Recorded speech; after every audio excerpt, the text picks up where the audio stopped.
Bien, mis amados, sí, tal cual como le anuncié respecto del pasaje bíblico de versículo 11 que ya fue leído. Recuerde que la semana pasada se predicaba acerca solamente del cuerno pequeño, ¿sí? Allí se hizo notorio de qué manera, llamado el reino, el último, posiblemente, pues el reino ya hablando de la fuerza humana, hablando del poderío terrenal. Este cuerno pequeño será quien tratará de darle fin, en este caso, al reino de Dios, pero será vencido. Lo hemos visto que será echado luego también al lago de fuego. Bueno, esto lo voy a dejar allí y vamos a concentrarnos en la enseñanza de esta preciosa noche. Dice pues el verso 12, acompáñenme por favor, porque hoy trataremos de analizar desde el verso 12 hasta el verso número 14. Todo lo demás, si quiere obviamente saberlo, tendrá que visitar nuestra página web. Dice el Señor: había también quitado a las otras bestias su dominio. Verso número 12. Pero les había sido prolongada la vida hasta cierto tiempo.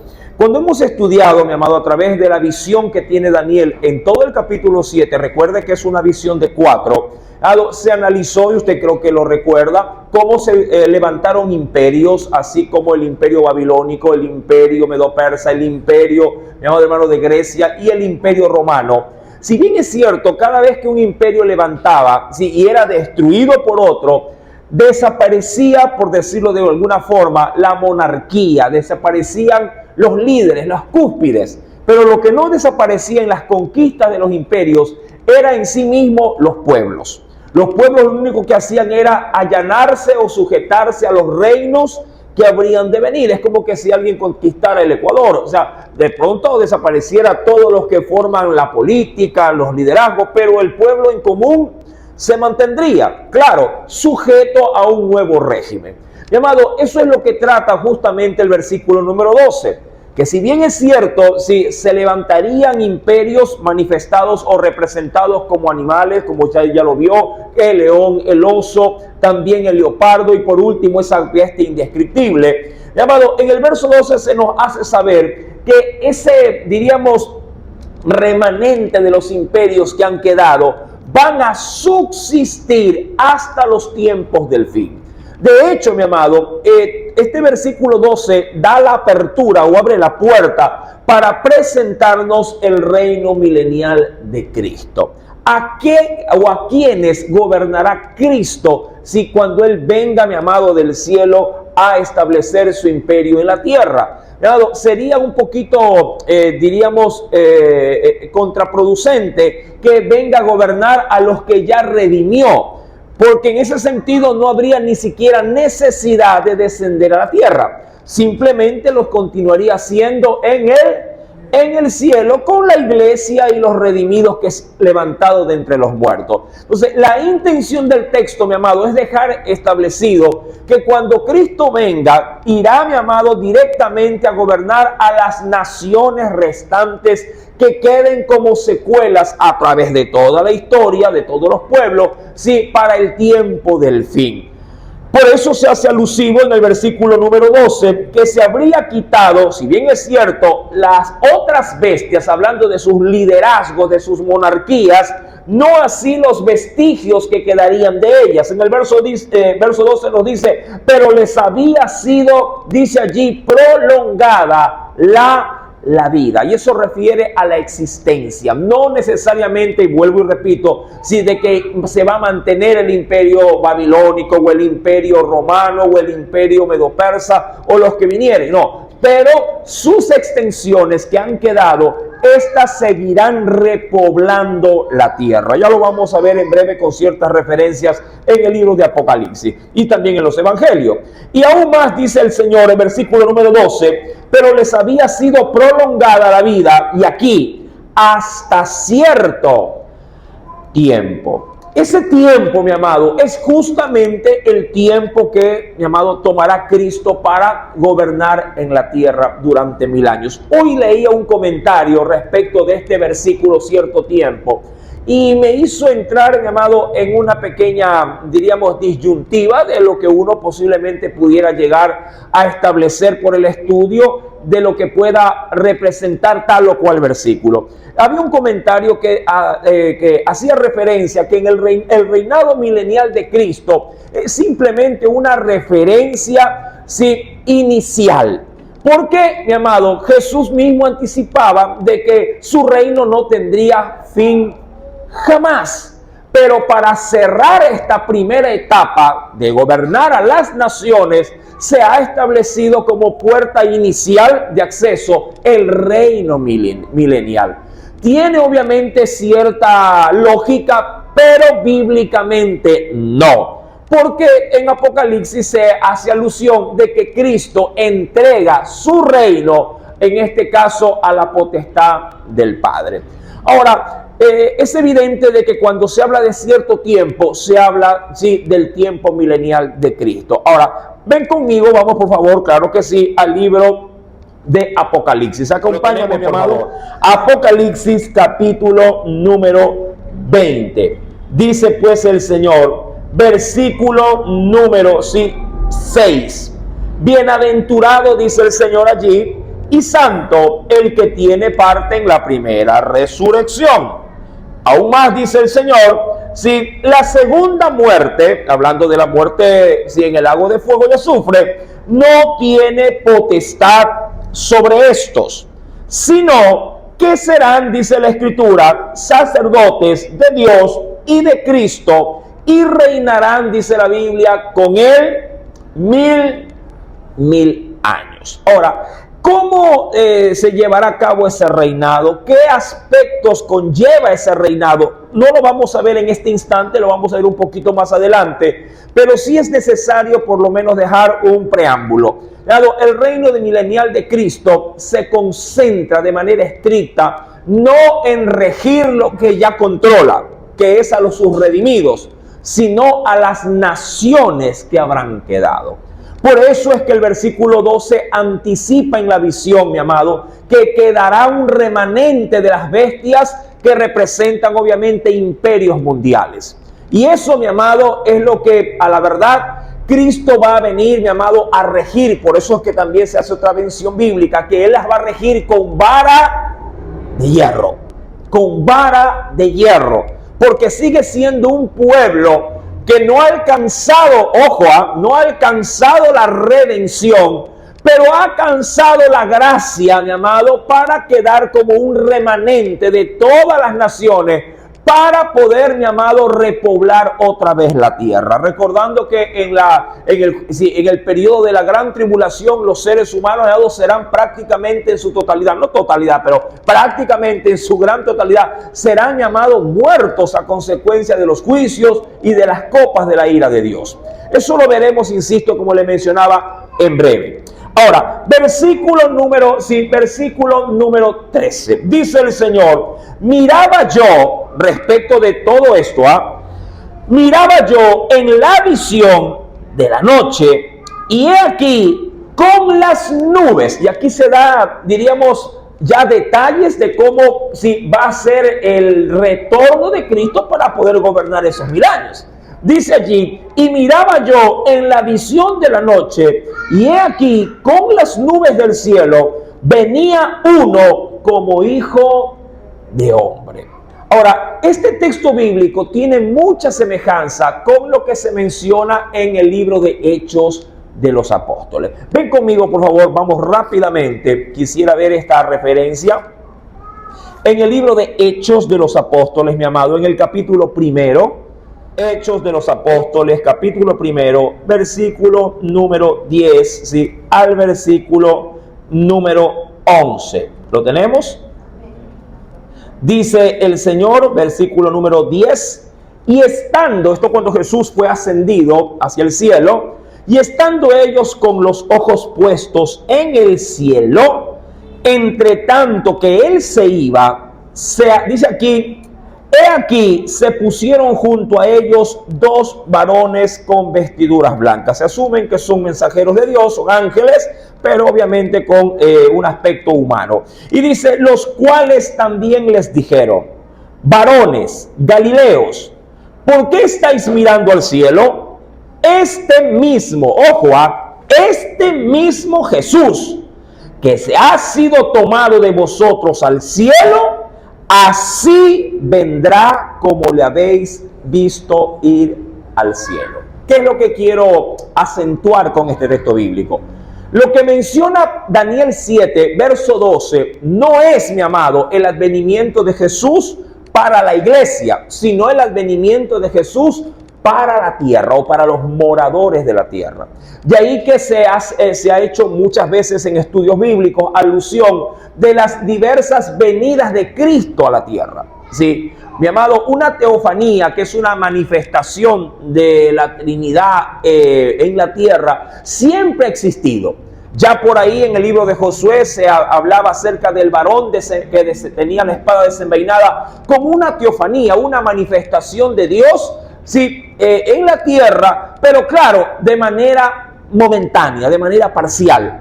Pero la gran teofanía, mi amado, se manifestará a través de dos grandes sucesos. La primera, mi amado hermano, la gran, sí, que es la venida de Cristo, pero estoy hablando del aspecto de la tierra, para poder reinar sobre las naciones 1000 años. Y la segunda, que tiene que ver con el descenso, mi amado, del tabernáculo de Dios en la tierra para poder establecer allí, mi amado, su eterna morada.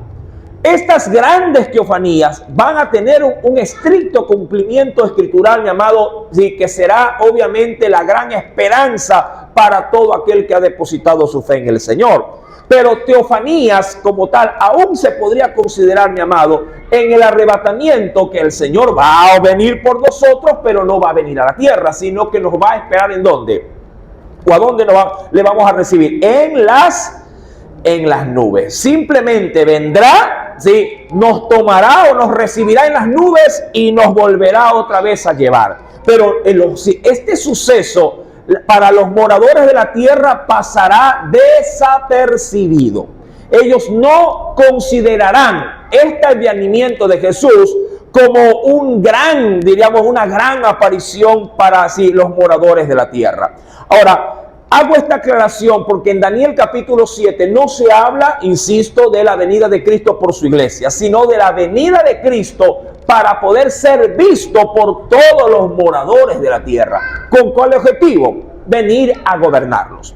Ahora, eso por un lado, leíamos capítulo número 1 de Hechos, versículo número 11 sobre todo, que nos dice en la parte final: este mismo Jesús que ha sido tomado de vosotros al cielo, así vendrá como le habéis visto ir al cielo. Adicionalmente a esto, mi amado, creo que es importante también enfocarnos en algo que nos dice, mi amado, sí, allí en el libro, en los evangelios. Ven conmigo, por favor. Sí, Mateo capítulo número 23. A su gracia, pero siempre los rechazaban y los mataban. Dice el verso 37. Jerusalén, Jerusalén, que matas a los profetas y apedreas a los que te son enviados.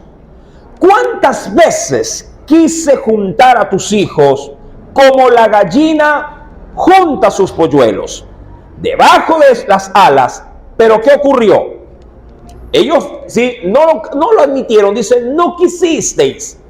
Y aquí la sentencia para para ese rechazo. Dice, he aquí vuestra casa os es dejada desierta. Y esto en el versículo 39 es lo que quiero resaltar. Sí, porque esto hace alusión a su advenimiento, mi amado, presencial, visible, para obviamente como primera instancia su propia nación. Y dice, porque os digo que desde ahora no me veréis hasta que digáis o hasta que proclames, esto dice el Señor, bendito el que viene en el nombre del Señor. Esta profecía no se ha cumplido aún, pero se cumplirá. ¿Sí? Y eso, mi amado, ocurrirá de manera estricta cuando el Señor Jesús vuelva y retorne y pernote, se quede en esta tierra. Los 1000 años de lo que se habla, obviamente, mi amado, el Señor sí los va a cumplir de manera literal, pero hasta allí llegará su reinado sobre las naciones todas.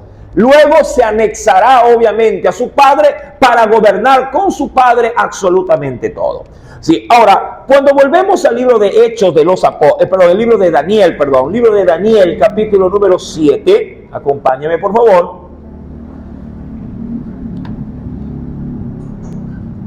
Versículo número 13 hemos leído, dice el Señor, miraba yo en la visión de la noche, y he aquí, dice el Señor, versículo 13, ¿sí? He aquí con las nubes del cielo, y eso se podría entender, mi amado, ya creo que lo hemos visto en Apocalipsis, que viene con sus ángeles de poder, viene con su iglesia también. Dice aquí, miraba, con las nubes del cielo venía, y aquí menciona algo especial. Como un hijo de hombre, dice el texto, como un hijo de hombre que vino hasta el anciano de días y le hicieron acercarse, dice allí, delante de él. Ahora, algo curioso, mi amado, en este versículo número 13, es la insignia de como un hijo de hombre. Estuve, mi amado, allí averiguando algo respecto de este título que ya en los evangelios se remarca muchísimo, el Hijo del Hombre.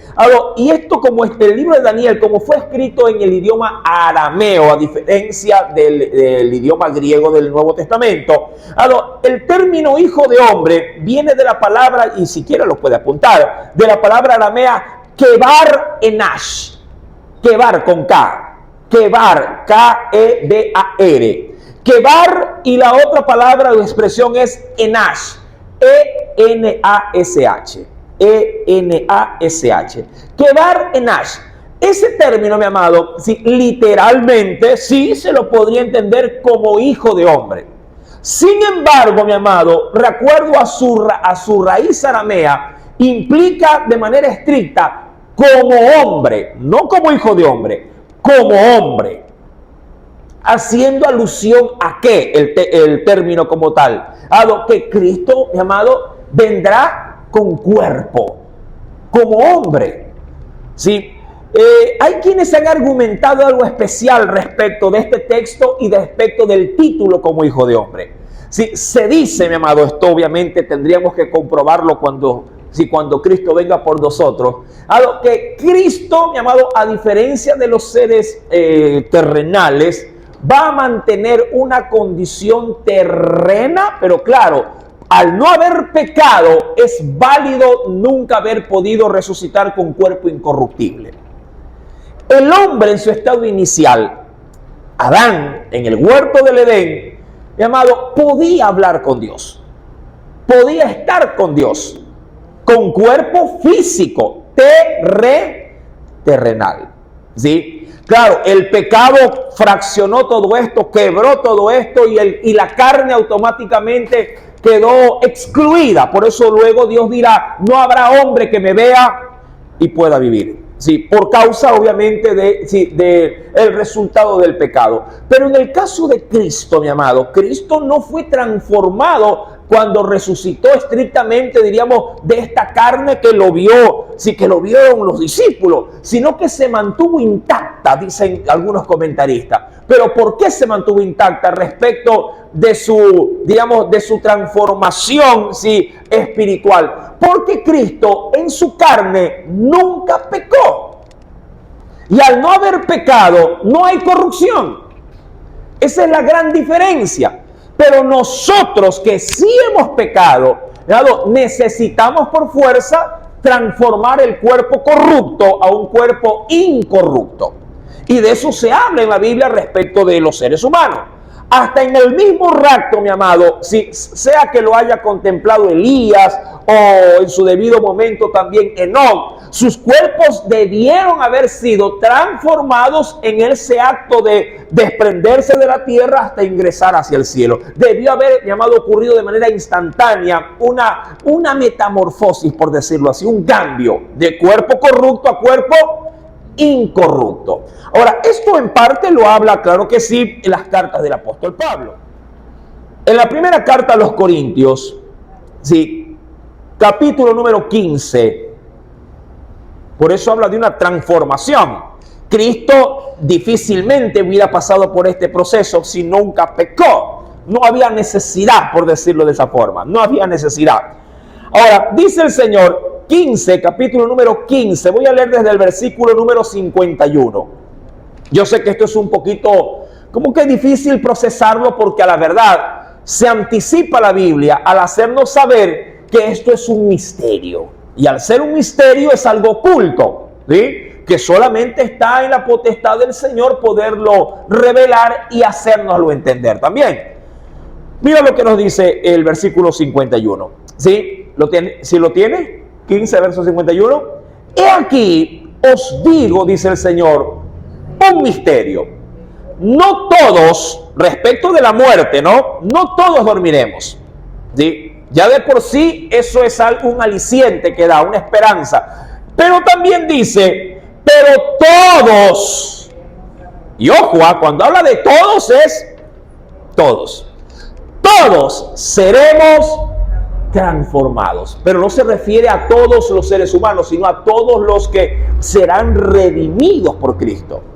Todos, absolutamente todos, por muy bueno que hayan sido los seres humanos, sea Daniel, sea mi amado hermano Moisés, sea, diríamos, en el caso de Job, que fue un hombre muy perfecto, todos seremos transformados. Verso 52 nos da ciertos detalles. En un momento, en un abrir y cerrar de ojos, diría cualquiera, en un pestañear. Dice, a la final trompeta, porque se tocará la trompeta y los muertos serán resucitados, pero ¿de qué forma? Incorruptible. Y nosotros seremos transformados.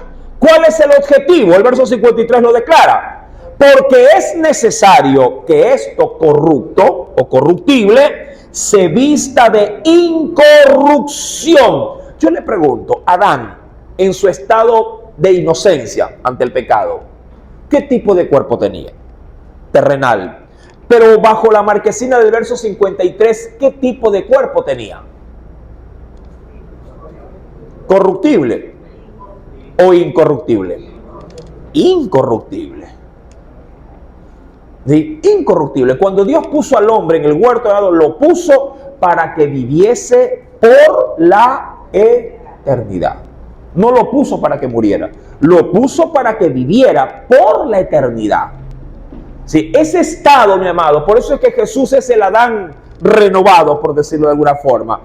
Jesús no necesita transformar su cuerpo, o no necesitó transformar su cuerpo, porque su cuerpo siempre mantuvo, ¿qué cosa? Desde la tierra, ¿qué mantuvo? Incorruptibilidad. No pudo ser, mi amado, presa del pecado.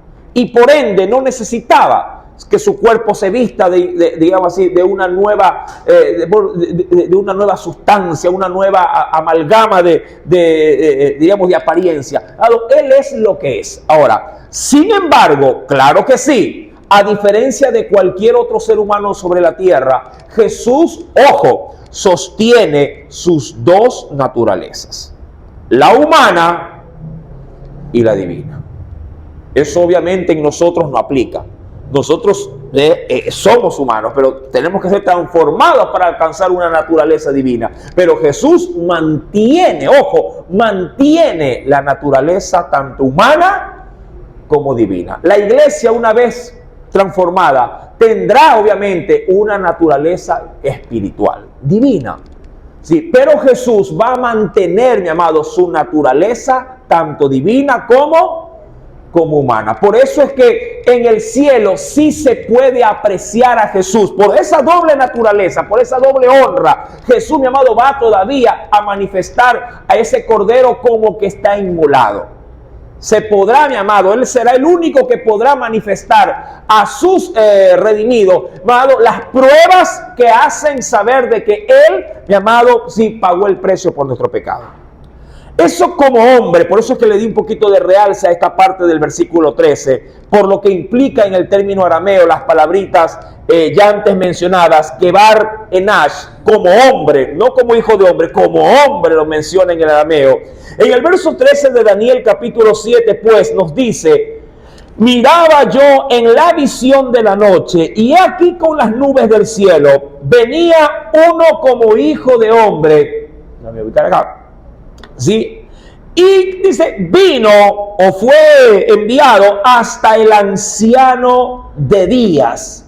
Y le hicieron, dice la Biblia, acercarse delante de él. Bueno, veamos algunas referencias que hasta creo que los tenemos en muchas pies de página de nuestras propias Biblias. Sí, veamos qué nos dice mi querido hermano. Sí, Lucas capítulo 20. Dice el Señor, verso 27. Entonces dice el Señor allí. ¿Lo encontró? Esta es la segunda venida, pero terrenal. Dice el Señor, entonces verán al Hijo del Hombre que vendrá en una nube con poder. Y dice, y gran gloria. Y como esto es en la tierra, mi amado, y habrá un remanente final para el advenimiento de Jesús a la tierra. Por eso es que bien dice el Señor en el versículo número 28, cuando estas cosas comiencen a suceder, ¿qué ocurre? ¿Qué debería de ocurrir? Dice, erguíos, es decir, no tengas temor, no te agaches, no temas, más bien, como diría cualquiera, saca pecho, levántate, erguíos y levantad vuestra cabeza, porque vuestra redención, dice el Señor allí, está cerca. Mi querido hermano, Jesús dio indicios obviamente de esa venida en gloria. Adicionalmente a esto, en el libro de Apocalipsis, acompáñeme por favor, en el capítulo número 17, veamos si también una referencia versículo, sí, número 13 en adelante, verso 13 en adelante, para tomar un poquito de dilación en la lectura. Dice el Señor allí, oí una voz que desde el cielo me decía. Recuerde que en Daniel 7 Jesús es hecho o cercano, hecho llegar hacia el anciano de días, que obviamente es el Padre Celestial. Dice, oí una voz que desde el cielo me decía, escribe, le decían a Juan, bienaventurados de aquí en adelante los muertos que mueren en el Señor. Sí, dice el Espíritu, descansarán de sus trabajos, porque sus obras con ellos siguen. Miré, y he aquí una nube blanca, y sobre la nube uno sentado, y siempre con el título allí, presente, muy remarcado, uno sentado semejante al Hijo del Hombre, que tenía dice aquí, en la cabeza, ¿qué cosa, mi amado? Ahora, ya no tenía una corona de espina, ahora tenía una corona de oro, y en la mano una hoz que tipificaba para cegar, sí, a su pueblo, una hoz aguda. Y del templo, dice la Escritura, salió otro ángel clamando a gran voz al que estaba sentado sobre la nube, diciéndole, mete tu hoz y ciega, porque la hora de cegar ha llegado, pues la mies de la tierra está, dice allí, está madura. Ahora, esta referencia bíblica no es estrictamente de la venida de Jesús, obviamente, a la tierra para gobernarla, sino más bien para poder levantar a su pueblo. Pero ¿qué quiero resaltar con esta lectura? La majestuosidad del Hijo del Hombre. Sí, sigue siendo Hijo de Hombre, pero ahora, mi amado, la designación sobre las nubes, mi amado, es de rey. Es, mi amado, de un hombre o de un, de un ser sublime por encima de cualquier otro. Recuerda, mi amado, que las cartas del apóstol Pablo hacen mención de que a Jesús le fue dado nombre sobre todo nombre. Vueltos a Daniel capítulo 7, versículo número 14 ahora. Dice la Escritura, ya acercado delante del Padre Celestial, de ese anciano de la vida de días. Déjame pasar esto un poquito ahí. Dice el Señor, verso número 14, y le fue dado, dice la Escritura, y le fue dado dominio, gloria y reino para que todos los pueblos, naciones y lenguas le sirvieran. Su dominio, y ojo con esta expresión, su dominio es dominio eterno. Ahora, aquí hay llamado obviamente mucha tela que cortar. El reinado de Cristo, sí, es verdad, 1000 años, pero su dominio, sí, digamos así, su majestuosidad y todo lo que implica es eterno. ¿Por qué? Porque Él cogobierna con su Padre al final. ¿Sí? Claro, para la dispensación del cumplimiento estricto de lo que ha sido revelado en Apocalipsis, 1000 años están fijos para poder gobernar sobre las naciones que habrán quedado. Pero su dominio, mi amado, es eterno, no tiene fin. Cuando leemos el texto, versículo 14, sí, se nos hace obviamente esta remarcación. Su dominio es dominio eterno que nunca pasará, y su reino uno que no será destruido. Quisiera que me acompañe. Vamos a ir al libro de los profetas, mis amados hermanos. Vamos a ver parte de cómo será, si venido Cristo a la tierra, cómo será su gobierno, o qué podríamos asimilar como los nuevos pilares de cómo será este dominio que tendrá Dios a través de su Hijo y que obviamente continuará a través, mi amado, sí, de la eternidad. Vayamos, mi querido hermano, y quiero ver algo muy especial. Libro del profeta Isaías, en el capítulo número 11. Cuando Cristo venga a gobernar, mi amado, sí, todo cambiará, absolutamente todo. Y esto obviamente se mantendrá por la eternidad. De hecho, usted tiene ahí como prefacio en el capítulo 11 un título que menciona respecto de ¿qué? Del reino del Mesías. ¿Lo tiene?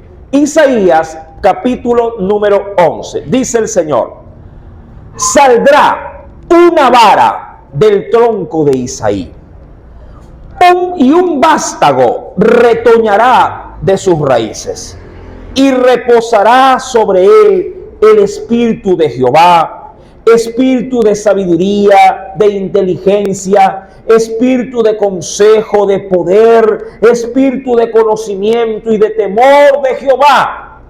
Y le hará entender diligente en el temor de Jehová. No juzgará, y ojo, esto Jesús no lo hizo estando en su planeamiento de salvación para los seres humanos. Esto, mi amado, se ejecutará en el reino milenial y posterior a ese reinado, mi amado, de Cristo sobre la tierra. Dice, y le hará, versículo 3, y le hará entender diligentemente en el temor de Jehová. No juzgará según la vista de sus ojos, ni arguirá por lo que oigan sus oídos, sino que juzgará con justicia a los pobres y arguirá con equidad por los mansos de la tierra, y herirá la tierra con la vara de su boca, hablando de la sentencia que pueda salir, sí, de su boca, y con el espíritu de sus labios, ¿qué hará también? Matará al impío. Deben entender esto, mi amado. En el reino milenial de Cristo, todavía la muerte permanece. Recuerda que la muerte es destruida al final. ¿Qué es lo que quiero decir?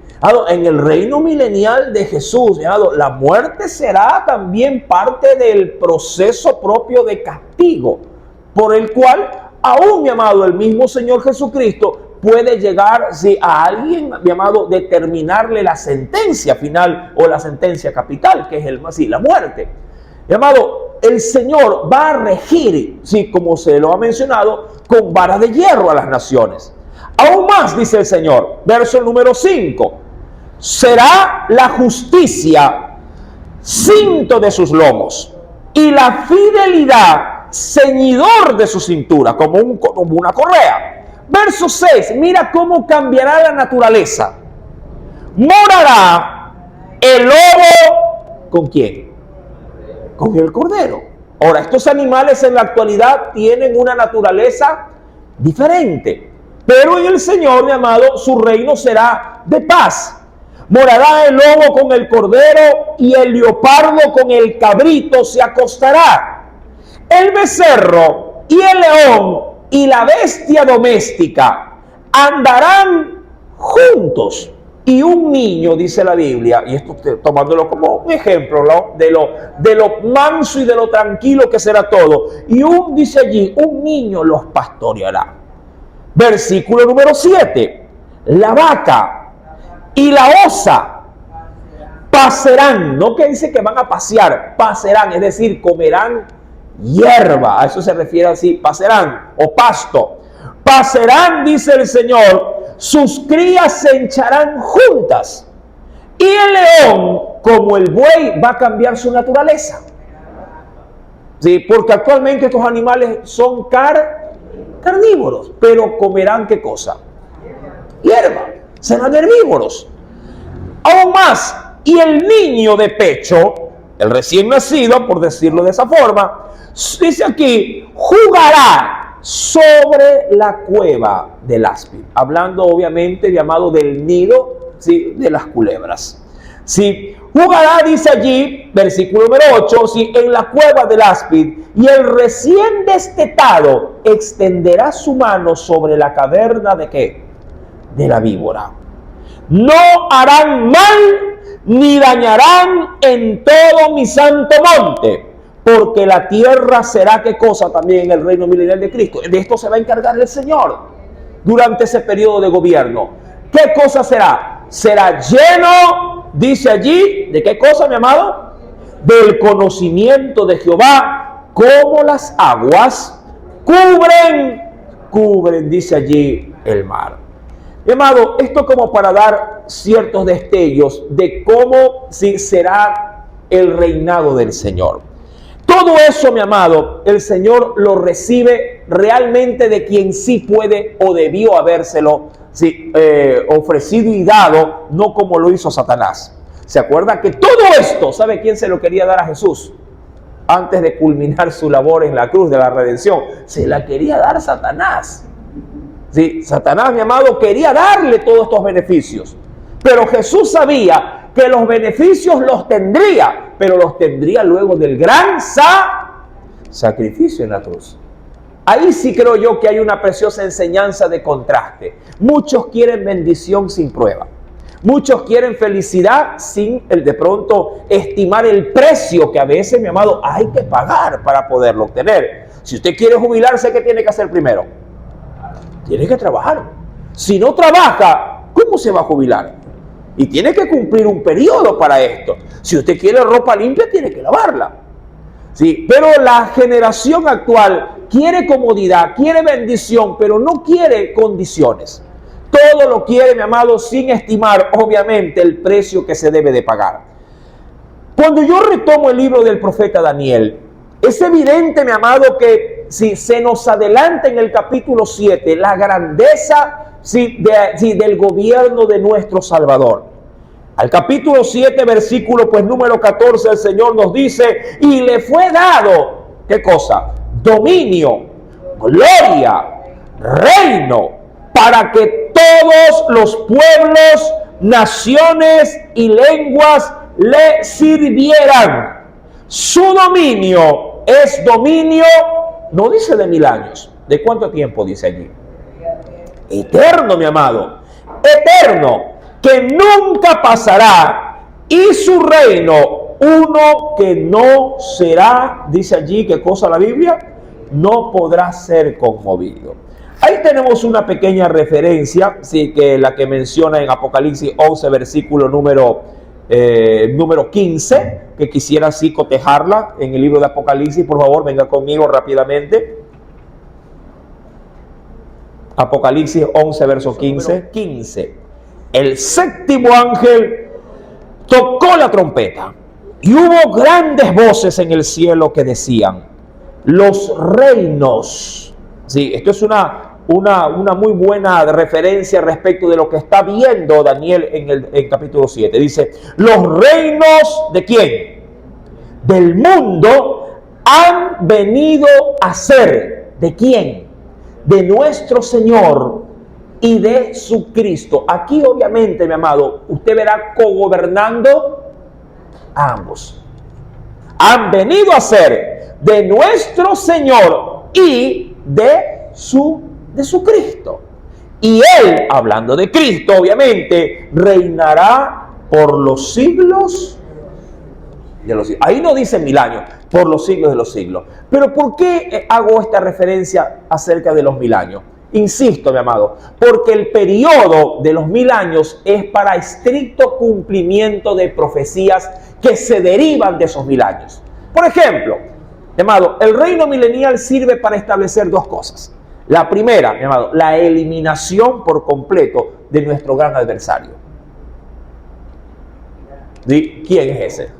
Satanás. Porque después del tiempo del milenio, mi amado, Satanás será otra vez suelto. ¿Sí? Por eso, mi amado, este tiempo es el periodo que Dios el Padre ha establecido para poder, mi amado, sí, darle cumplimiento también a que eso no solamente Jesús esté gobernando, sino también que al final de su gobierno Satanás pueda ser, mi amado, arrojado en el lago de fuego. Y segundo, terminado el milenio, mi amado, inicia también el juicio del trono blanco. ¿Sí? Allí, obviamente, todo se cerrará, por decirlo de alguna forma. Toda la Biblia, mi amado, por decirlo de alguna forma, se cumplirá. Hay quienes han mencionado, curiosamente, que la Escritura, mi amado, va a ser reescrita, pero con la nueva, sí, con la nueva naturaleza que el mundo entero va a tener. Va a ser reescrita. Sí, no necesariamente, mi amado, que vamos a tener el libro, sino que, mi amado, escucharemos las instrucciones que Dios tenga directamente de su boca. Directamente de su boca. Yo sé que hay quienes dicen, ay hermano, ya quiero morir, ir al cielo, y ahí vamos a estar. Solo canta de día, canta de tarde, canta de noche, y puro canto. Algo sí le digo, de seguro, nuevas instrucciones habrá. Amén. Nuevas instrucciones habrán, nuevas directrices, pero claro, sin el agobiar de este cuerpo de muerte. Hoy por hoy, mi amado, usted hace algo y se cansa. Hace algo o el cuerpo avanza en edad y se enferma. Tendremos una nueva naturaleza, hermano. Así como la naturaleza animal, como ya lo hemos leído en Isaías, cambiará. Cuanto más, mi amado, si la naturaleza divina en la iglesia también va, mi amado, sí, a cambiar. Ahora, adicional a esto, mi querido hermano, Apocalipsis capítulo 20, perdón, 20. Capítulo 20. Acerca del periodo milenial. Lo tenemos, versículo, sí, número 10, al término del milenio. Dice allí, y el diablo que los engañaba fue lanzado en el lago de fuego y azufre, donde estaba la bestia y el falso profeta. Y serán, dice la Escritura también, atormentados día y noche. Y a su vez, así como Jesús gobernará por los siglos de los siglos o por la eternidad, también estos serán atormentados, dice la Biblia, por los siglos de los siglos. Mi amado, recuerde, el falso profeta y el anticristo serán arrojados anticipadamente al lago de fuego hasta el periodo de la gran tribulación. Luego de la gran tribulación viene el reino milenial, y antes de que el reino milenial empiece, Satanás al término de la gran tribulación será atado por 1000 años. Cristo termina de gobernar 1000 años, sí, va a seguir gobernando, pero los 1000 años son un tope de tiempo. ¿Para qué? Para que Dios pueda, una vez más, sí, diríamos, desatar a Satanás. Va a venir, y qué curioso, va a venir a engañar a las naciones. Y lo que es más triste, las naciones se van a rebelar contra, mi amado, el gobierno de Cristo. ¿Sí? ¿A quién gobierna Cristo? A las naciones que han quedado. ¿Sí? A esos remanentes que han quedado y que han escapado airosamente por misericordia de Dios del periodo de la gran tribulación. Es triste que alguien en la actualidad que anhele justicia, cuando venga el justo y los gobierne, luego la deseche. Parece absurdo, ¿verdad?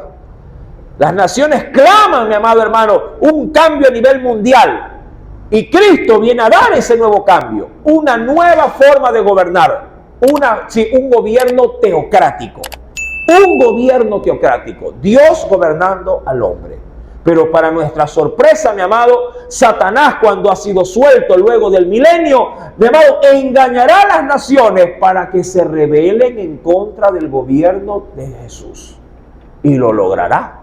Allí el Padre, mi amado, según lo que se establece en el versículo número, si viene al versículo número 9 solamente, del mismo capítulo 20, mi amado, subirán sobre la anchura de la tierra, rodearán el campamento de los santos y la ciudad amada, y de Dios descendió fuego del cielo y los consumió.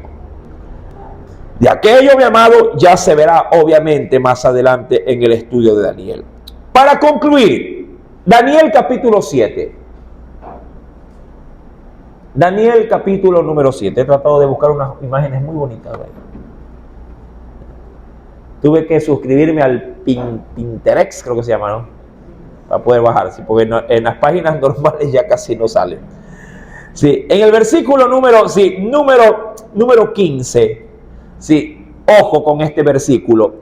Este verso, a la verdad, ya fue analizado, pero lo voy a leer porque esto es un complemento del estudio del cuerno pequeño del domingo anterior. Y se me turbó, dice allí verso 15, Daniel 7, verso 15. Se me turbó el espíritu a mí, Daniel, en medio de mi cuerpo, y las visiones de mi cabeza me asombraron. Me acerqué a uno de los que asistían y le pregunté la verdad acerca de todo esto, y me habló y me hizo conocer la interpretación de las cosas. Estos cuatro, ¿se acuerda que siempre hemos leído Daniel 7:17?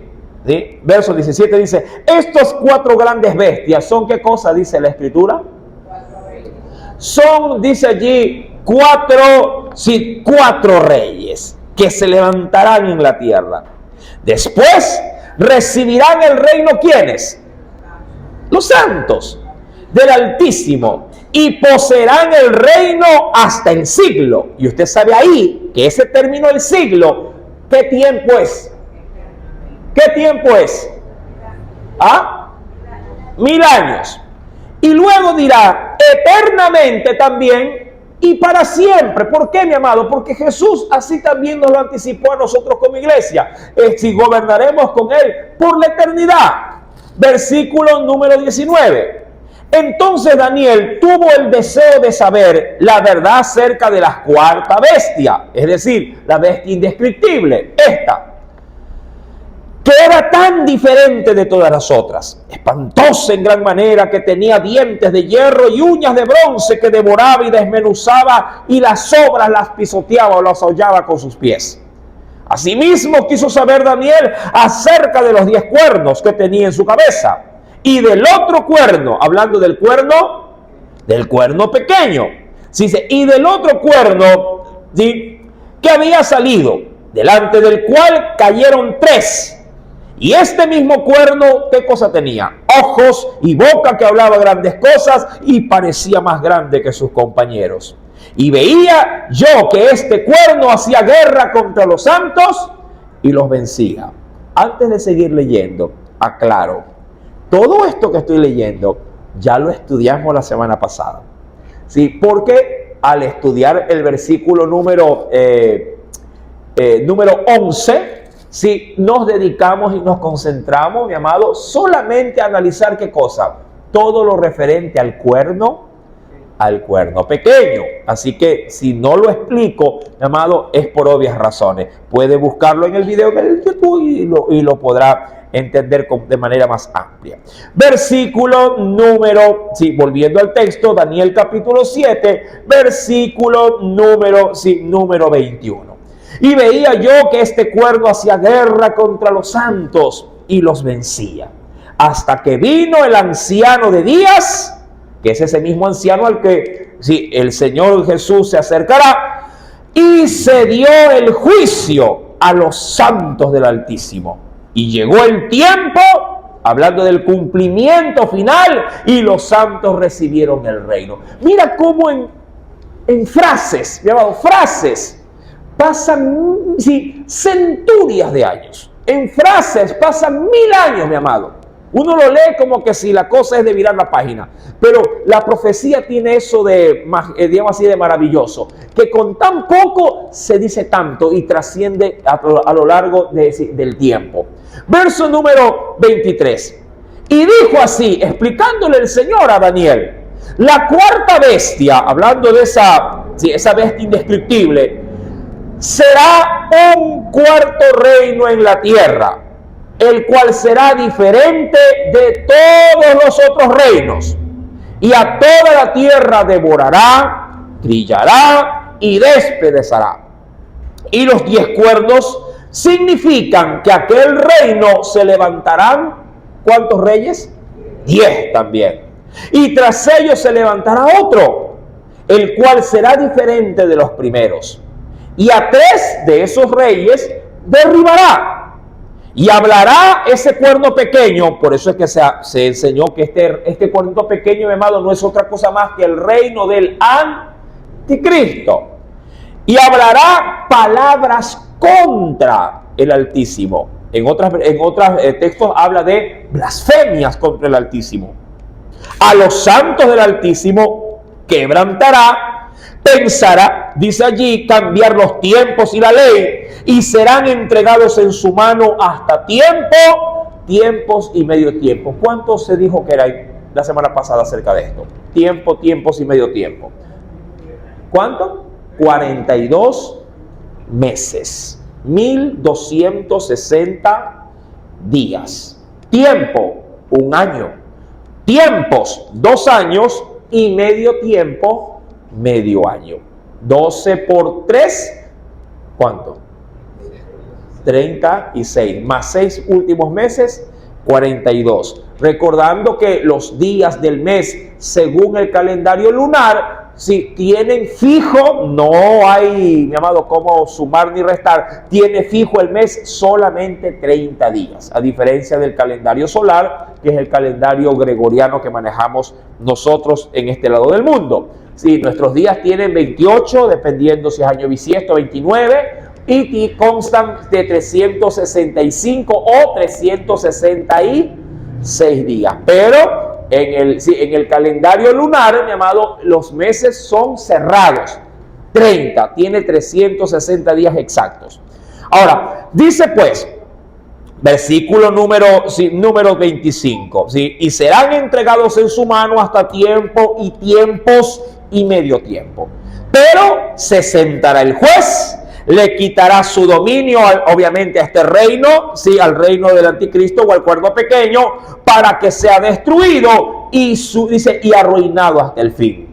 Y que el reino y el dominio y la majestad de los reinos debajo de todo el cielo sea dado al pueblo de los santos del Altísimo, cuyo reino es reino eterno, y todos los dominios le servirán y obedecerán. Claro, con una salvedad en este texto: a la cabeza, ¿a quién al frente de esos que van a gobernar? ¿A quién?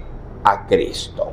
Verso 28, aquí fue el fin de sus palabras. En cuanto a mí, Daniel, mis pensamientos me turbaron y mi rostro se demudó o se transformó, pero guardé el asunto, dice allí, en mi corazón. Llamado, por obvias razones no explico ya los versos hasta el verso 28 porque, insisto, ya se los estudiaron. Pero sí había que darle el estudio al versículo número 12 hasta el versículo número 14, que era lo que sí competía en esta preciosa noche explicarlo. ¿Qué podríamos sacar en conclusión del capítulo 7? Si queremos ser prácticos, mi amado hermano, sí, todo el capítulo 7 encierra la historia, ojo, la historia de la humanidad. Desde el tiempo de Daniel, ¿verdad? Imperios, babilónico, medo-persa, Grecia y Roma.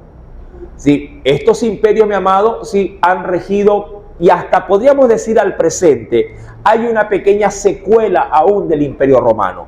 ¿Cuál es la secuela del Imperio Romano? Sí, la Iglesia, sí, católica romana. Ahí está con vida todavía. No ha sido extinguida. ¿sí? Está con vida, y lo que es para sorpresa, rige todavía en el mundo. ¿Sí? Por medio de ella, mi amado, por medio de ella, ¿sí? los presidentes o los reinos de la tierra, amado, están al pendiente de lo que ésta determine, hasta para tomar decisiones. Mi querido hermano, de Europa, mire que aquí le puse una diapositiva un poquito diferente a las demás.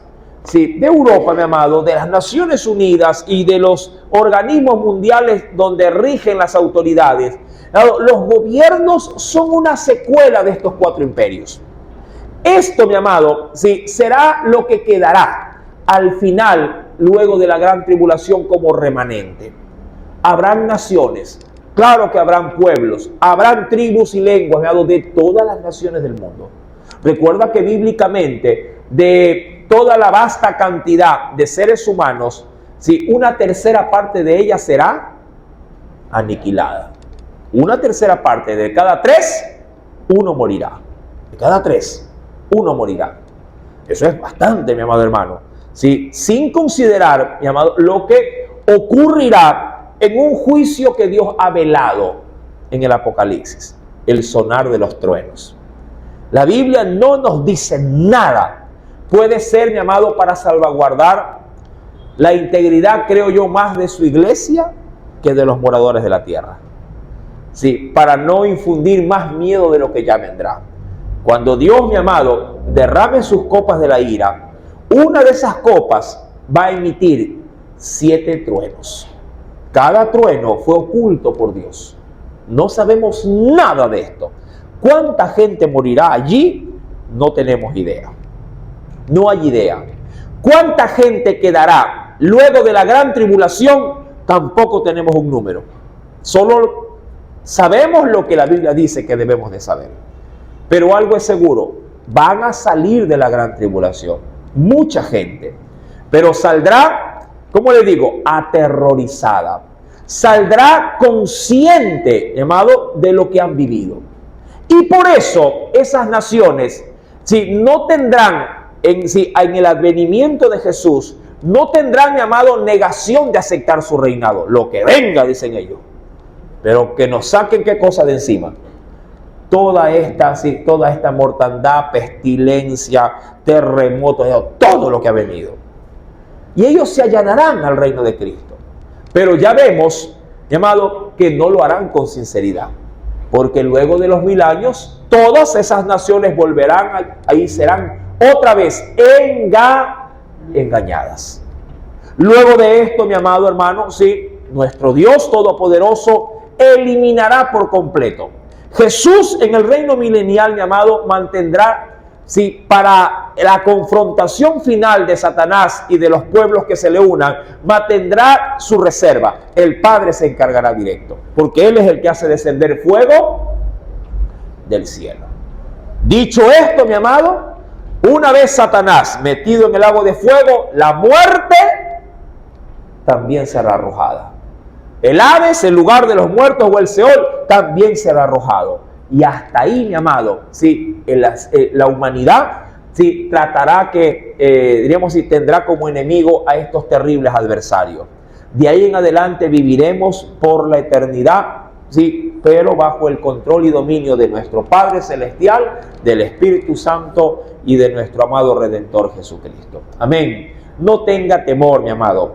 Su iglesia va a permanecer, ¿sí? No va a desaparecer. Pero ¿cómo definimos ese futuro tan glorioso? Con estos poquitos años que tenemos de vida hoy aquí en la tierra. Si usted vive 40 años, para los más jóvenes, vívalo bien en Cristo, que cuando se levante de la muerte vivirá por la eternidad. Amén. Sí, vivirá por la eternidad, claro que sí.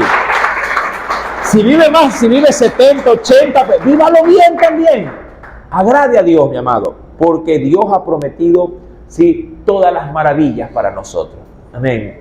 No se desvíe de su caminar en Cristo, sí, por estos añitos que tenemos, por buscar placeres, dinero y cosas semejantes. Hermano, la eternidad es un nada comparado, sí, obviamente, con lo que hoy estamos experimentando. No es nada, hermano. ¿Sí? Vivamos estos días de vida para poder vivir por la eternidad, ¿sí?, en las bendiciones que Dios nos ha prometido. Vamos a orar, vamos a darle gracias al Señor.